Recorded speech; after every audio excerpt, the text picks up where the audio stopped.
接下来关心是文化部今年投入了7000万来做艺术银行，当中花3500万来收购青年艺术家的作品，要扶植新秀。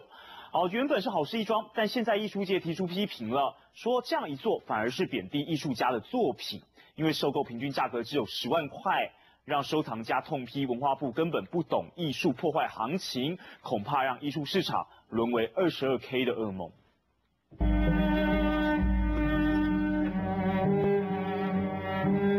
一笔一笔用鲜艳色彩画出脑海中的创作灵感。他是旅俄艺术家钟敦浩，也是第一位被圣彼得堡第3大的皇家美术学院博物馆典藏作品的画家，已经在国际上崭露头角。但回到台湾，却很担忧文化部推展的艺术银行定出10万块收购艺术作品的价格，是贬低台湾艺术家作品，让市场沦为22K 噩梦。不管这个市场的行情怎么样，他就是说，我就是以10万块来说，这是第一个是不懂艺术的，第二个就是说有点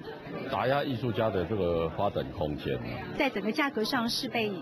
低矮化的，被低价化的。那我觉得这样的政策是不是真的对台湾的艺术家起到一个鼓励的作用？我觉得这是值得被质疑的。收藏家也认为文化部的艺术银行是破坏市场价格。对此，文化部说，收购艺术作品价格并非定在10万块，而是上限30万块。但是今年编列的3500万元预算，一共买了346件作品，平均下来的确是一幅约10万块。虽然说明年会编列4500万元预算来收购艺术作品，但也只是所有预算的一半多，剩下的都是硬体设备和人员开销。难怪会被艺术家批评是做表面功夫，推广艺术的助力反成阻力。记者综合报道。